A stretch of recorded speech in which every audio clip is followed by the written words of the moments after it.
Hey everybody, and welcome back to today's video. So today we're going to be talking about the 2026 United States House of Representatives elections. Now, just as a background, the Republicans at the last election won 220 House seats to Democrats' 215. And in order to get control, you need 218, meaning the Democrats only needed to flip 3 seats to regain control of the House. Now, due to the 2025-2026 United States redistricting, like gerrymandering, that kind of thing, that isn't exactly how the math is going to add up. The Republicans will net gain seats as a result of that redistricting. However, today we're going to be going through every single district in the country, or not every district in the country. I have a map here. This isn't my usual map that you'll see in other videos because it would take way too long to go through all 435 districts.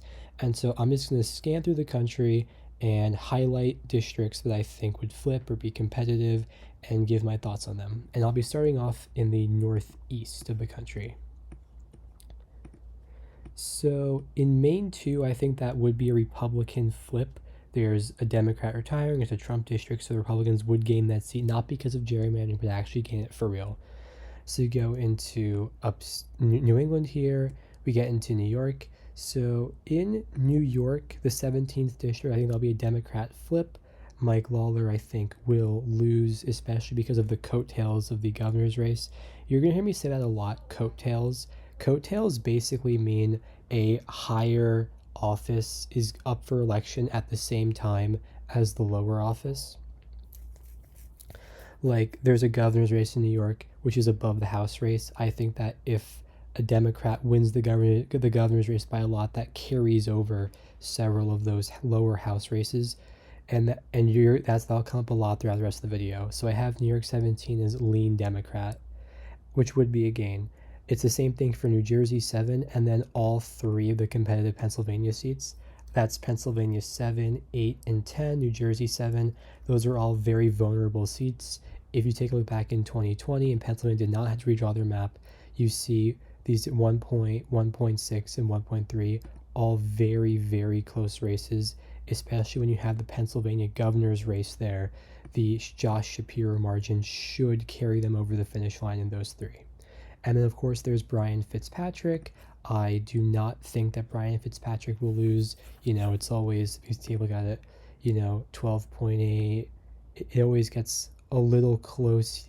The Democrat, whether it's Hillary Clinton, Biden, or Harris, always wins that district, but there's a lot of split ticket voting there.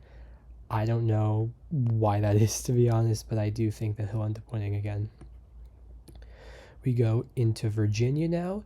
I think that Democrats will flip the 2nd district of Virginia here. I know Virginia 1's competitive. I still think that Rob Whitman, the Republican there, does hang on. However, in Virginia's 2nd, I do think Luria will beat Kiggins and come back. We get out of North Carolina, and this district here, the 1st district, was redrawn to favor Republicans. This has become a recurring theme throughout the video. Just because you gerrymander a state does not mean that the gerrymander will work. So, for example, in this district here, I do think that the Democrat Don Davis will hold on anyway. I think the gerrymander will not end up working, and you're going to see that answer come up a lot throughout the rest of the video. I believe it's North Carolina 11. In North Carolina 11, I do think Dems slip it because Republicans had to sub out their candidate in a very messy process. You had to see a lot of scandals there. And also, again, the coattails. There's a Senate race in North Carolina where I think the Democrat Roy Cooper will win by quite a bit, and that'll carry these 2 over the finish line. Florida. So this was another state that redrew their maps. These 2 districts here were both targeted by this district, 14, 9, 22, and 25 were all Democrat districts that were targeted, aka meaning it would give Republicans +4 seats in the state. I think that the Republicans will not gain all 4. I think they'll definitely get these 2. That's +2. I think these 2 are more competitive. I think in the 25th, I think Democrats do hang on there. I think this district will be extremely competitive. This could go either way. But basically what I mean by that is I think that of the 4, Republicans will probably only get 2 or 3. In the 14th district here, I do think that the Democrats will carry Florida District 14. I think the gerrymander will fail there, meaning of the 4 seats Republicans tried to get, they'll only get 2 more. You see these districts here: Alabama 2, Tennessee 9, and Louisiana 6. All those were all the Calais redistrict Voting Rights Act districts that got taken away. Republicans will gain seats. In Ohio, again, this is another example of a state where Republicans redo their maps, but I don't think it'll end up working. I think Landsman and Captor both hang on in these districts, even though they're targeted out. And in this district, Max Miller, which is actually a pretty safely red seat, but he's had some huge scandals where even Republicans are telling him to get out of the race. I think he does end up going down to defeat and costing them a very winnable seat. We now move on to Michigan. I think Democrats flipped both these seats.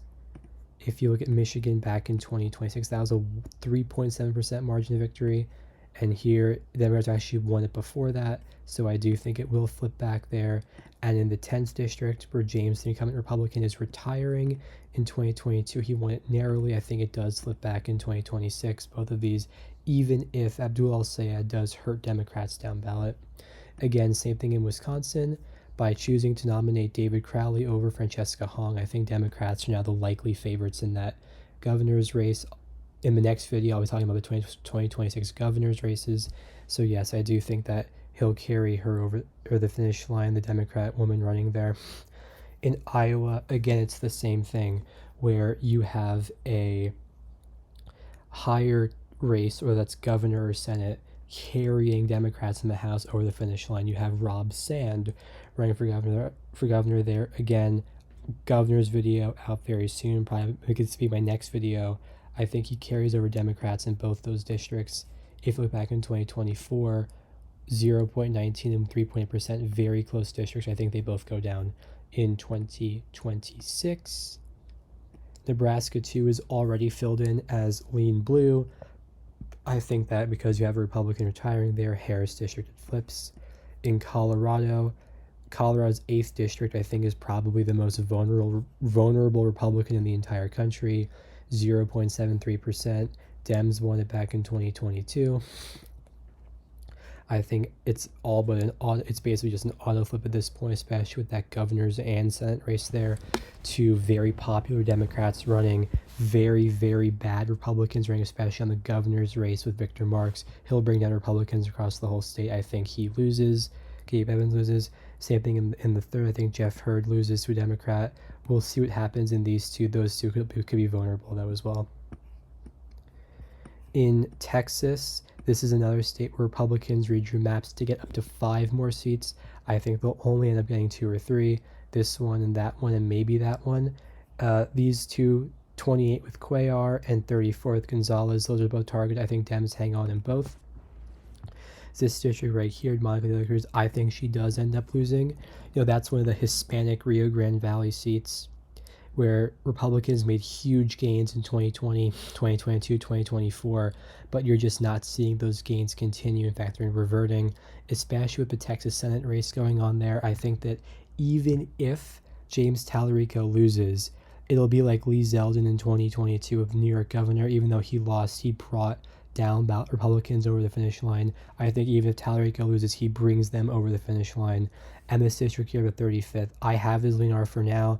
I could change that to Lean D in the future. This is one of those gerrymandered seats that gerrymander could end up not working again. Arizona, the 1st, and Arizona 6, both competitive districts. In the 1st, you have the incumbent retiring. It's an open race. I expect an auto flip in both those seats. California, this is one of the Prop 50 seats. I expect the Prop 50 map was a very solid map and that gerrymander most likely will not break. And so I do expect Democrats to hold on there. And there you have it. I think the Democrats will carry 230 House seats, Republicans 205. When you take into account everything, that would be a net gain of 15 seats. The Republicans' efforts at gerrymandering will have not worked. If gerrymandering had not happened, you could have seen Democrats be in the higher 230s, maybe 234, 235, 237. You could have maybe seen that, but at the end of the day, it didn't end up mattering. I think Democrats will retake the control of the House pretty securely. And again, this is just due to the fact that Republicans have, if you look here, just a large number of very vulnerable incumbents. A lot of their gerrymanders are going to end up not working. A lot of up-ticket Democrats on what the governor and Senate levels will bring over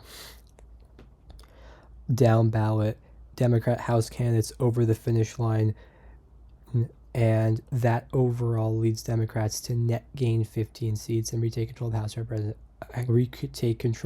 of Representatives. I think out of the House, the Senate, and the governors, the House is definitely the brightest spot for Democrats in 2026. But again, as always, those are just my thoughts. Please feel free to share your thoughts down below. If you agree, disagree, want to add anything to my videos, have any content suggestions for me, anything you want to debate me on, I'm always down for that. And guys, thank you all so much for watching. Have an awesome day.